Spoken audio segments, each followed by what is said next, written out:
এই সরকারের 100 দিনের খুব কাছাকাছি আমরা পৌঁছে গিয়েছি। দেশের এক ঐতিহাসিক মুহূর্তে অবাধ, সুষ্ঠু ও গ্রহণযোগ্য নির্বাচনের মাধ্যমে জনগণের অবিস্মরণীয় ম্যান্ডেট নিয়ে বিএনপি রাষ্ট্র পরিচালনার পবিত্র দায়িত্ব গ্রহণ করেছে। দীর্ঘ দুঃশাসন পেরিয়ে রক্তস্নাত জুলাই গণ অভ্যুত্থান এবং 16 বছরের ত্যাগ সংগ্রামের যে গণতান্ত্রিক অভিযাত্রা, সেটি পার করে মাননীয় প্রধানমন্ত্রী জনাব তারেক রহমানের দূরদর্শী ও জনবান্ধব নেতৃত্বে দেশ আজ গভীর সংকট কাটিয়ে জনগণের ক্ষমতায়ন নিশ্চিত করেছে। প্রথম 100 দিনেই জনগণের ভোটে নির্বাচিত সরকার লুণ্ঠিত রাষ্ট্রীয় মালিকানা জনগণের কাছে আবারও ফিরিয়ে দিয়েছে, মজবুত করে চলেছে গণতন্ত্রের প্রাতিষ্ঠানিক কাঠামো। মাননীয় প্রধানমন্ত্রীর নির্দেশনায় আমরা এমন একটি দায়িত্বশীল সরকারের ভূমিকা দেখতে পাচ্ছি, যে সরকার দেশের জন্য কাজ করে যাচ্ছে এবং জনগণের কাছে জবাবদিহিতা সুনিশ্চিত করছে। আর তাই দেশ গড়ার দৃঢ় প্রত্যয়ে রাষ্ট্র পরিচালনার দায়িত্ব গ্রহণের পর থেকে আমরা দেখেছি, ভোটের কালি মোছারও আগে সরকার গঠনের প্রথম দিন থেকেই প্রতিটি অগ্রাধিকার ভিত্তিক নির্বাচনী প্রতিশ্রুতি বাস্তবায়নে দ্রুত, দৃশ্যমান এবং কার্যকর পদক্ষেপ গ্রহণ করেছেন মাননীয় প্রধানমন্ত্রী।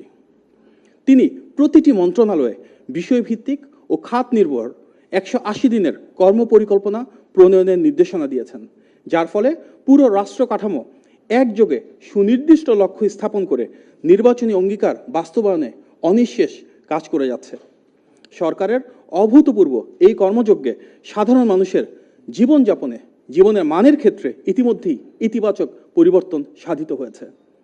সামাজিক নিরাপত্তা, কৃষি, শিক্ষা, স্বাস্থ্য, কর্মসংস্থান, অর্থনীতি, প্রযুক্তি এবং অবকাঠামো সহ বিভিন্ন খাতে সরকারের গৃহীত বিভিন্ন উদ্যোগ ইতিমধ্যে দেশের মানুষের মনে আশার সঞ্চার করেছে।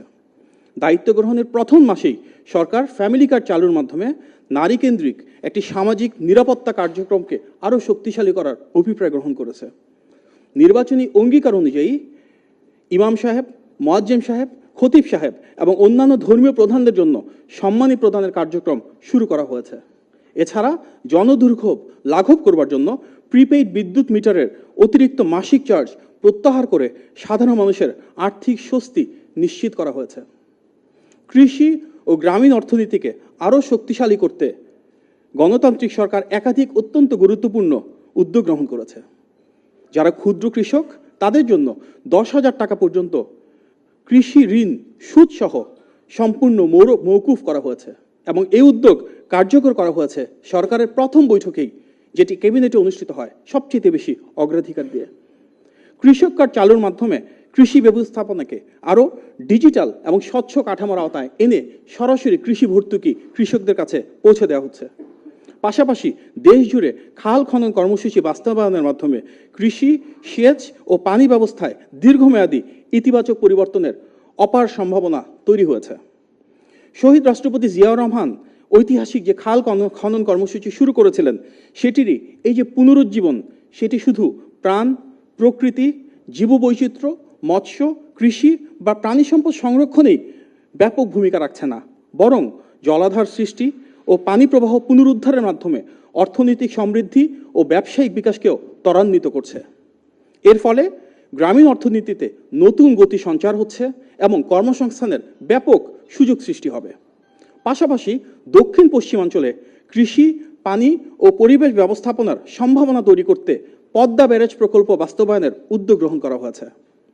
আমরা প্রত্যক্ষ করেছি ফ্যাসিবাদী শাসনামলে কিভাবে মানুষের বাক স্বাধীনতাকে হরণ করা হয়েছিল, কিভাবে গণমাধ্যমকে বল প্রয়োগের মাধ্যমে নিয়ন্ত্রণে রাখা হয়েছিল।